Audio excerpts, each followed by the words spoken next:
एक साल पहले मैं मुल्तान से वापस लाहौर आने के लिए एक बस स्टॉप पर खड़ा था कि अचानक मुझे वहाँ एक रोती हुई लड़की दिखाई दी। तो मैं उसके पास गया और उससे रोने की वजह पूछी कि वो आखिर क्यों रो रही है। वो मुझे कहने लगी कि मेरे अब्बू लाहौर में नौकरी करते हैं और थोड़ी देर पहले उनके दफ्तर से कॉल आई है कि उनका एक्सीडेंट हो गया है और वो लाहौर के एक अस्पताल में एडमिट हैं। मैं लाहौर जाने के लिए पिछले 1 घंटे से बस का इंतज़ार कर रही हूँ, लेकिन कोई बस नहीं आ रही। बस इसी परेशानी की वजह से मुझे बहुत रोना आ रहा है। उस लड़की की बात सुनकर मैंने उसे हौसला दिया कि आप परेशान ना हो, सब ठीक हो जाएगा, अल्लाह पाक सब बेहतर करेंगे। इतनी देर में बस आ गई और हम दोनों लाहौर के लिए निकल आए। मैं उसका ध्यान बटाने के लिए इधर उधर की बातें करता रहा और फिर लाहौर पहुंचते ही मैंने उसे अपना नंबर दिया और ये कहा कि अगर उसे किसी भी चीज़ की ज़रूरत हो तो वो मुझे कॉल कर सकती है। फिर वो अस्पताल चली गई और मैं अपने घर आ गया। अगली सुबह मुझे उसकी कॉल आई और वो मुझसे कहने लगी कि मुझे आपसे मिलना है। तो मैं उससे मिलने के लिए एक रेस्टोरेंट पे चला गया। वहाँ वो मुझे कहने लगी कि मुल्तान में मैंने आपसे एक झूठ बोला था। मेरे अब्बू अस्पताल में दाखिल नहीं है, बल्कि वो तो मुल्तान में है और बिल्कुल तंदुरुस्त है। मैं तो अपने घर से भागकर उस लड़के से शादी करने के लिए लाहौर आई हूँ जिससे मैं शदीद मोहब्बत करती हूँ, लेकिन उस लड़के ने मुझसे शादी करने से इनकार कर दिया है। मुझे उस लड़की की कहानी सुनकर बहुत दुख हुआ। तो मैंने उससे पूछा कि क्या मैं उसकी कोई मदद कर सकता हूँ। उसने कहा कि मैं यहाँ किसी को नहीं जानती और अभी अपने घर वापस भी नहीं जा सकती, तो क्या तुम मुझे कुछ दिन के लिए अपने घर रख सकते हो।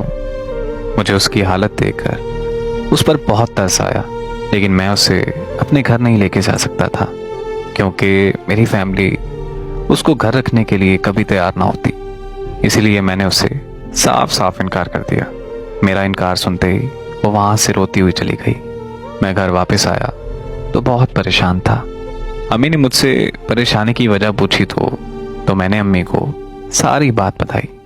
तो मेरी अम्मी ने कहा कि जाओ और उसे घर ले आओ, और इस तरह मैं उसे अपने घर ले आया और कुछ दिनों के लिए वो हमारी फैमिली का हिस्सा बन गई और मुझे उससे बहुत प्यार हो गया। एक दिन हम दोनों घर की छत पर बैठे थे तो मैंने उसे प्रपोज कर दिया। वो लड़की बहुत खुश हुई और मुझे कहने लगी कि इससे बड़ी खुशकिस्मती मेरे लिए क्या हो सकती है। उसने मेरा प्रपोजल एक्सेप्ट कर लिया।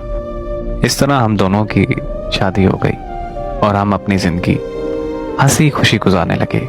एक दिन मैं ऑफिस से वापस आया तो मुझे मेरी बीवी ने खुशखबरी दी कि वो बाप बनने वाला है। उस दिन हम बहुत खुश थे, लेकिन उसी दिन हमारी खुशियों को नजर लग गई।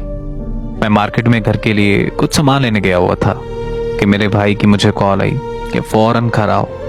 घर पहुंचा तो पता चला कि मेरी बीवी के घर वाले आए थे और वो लोग जबरदस्ती मेरी बीवी को अपने साथ मुल्तान ले गए।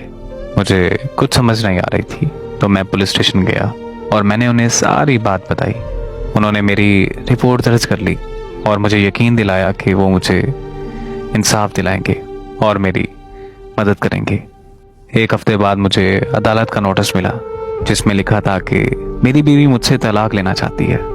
ये पढ़ते ही मैं उससे मिलने उसके घर मुल्तान चला गया, लेकिन उसके घर वालों ने मुझे उससे मिलने नहीं दिया। फिर मैं वापस घर आकर अदालत की तारीख का इंतज़ार करने लगा। उसे नहीं लेकर आए, बल्कि उन्होंने ये बोल दिया कि वो बीमार है और अदालत में पेश नहीं हो सकती।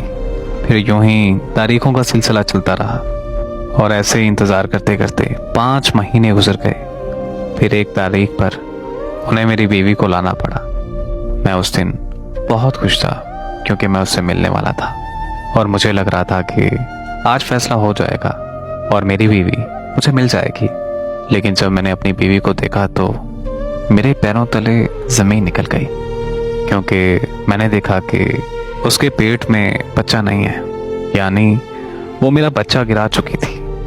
फिर उसने जज के सामने कहा कि मुझे इससे तलाक चाहिए क्योंकि मैं उस पर तशद्दुद करता हूँ और मेरे तशद्दुद की वजह से मेरा बच्चा ज़ाया हो गया।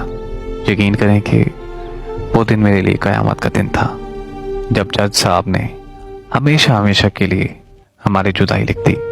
मैं उस दिन ऐसा खामोश हुआ कि अब मेरा किसी से बात करने को भी दिल नहीं करता। मैं अगर चाहता तो अपने बच्चे के कत्ल का केस कर सकता था, लेकिन मैंने अपना ये मामला अपने अल्लाह के सुपुर्द कर दिया और दिल में ये ठान लिया कि मेरा इंसाफ अल्लाह करेगा।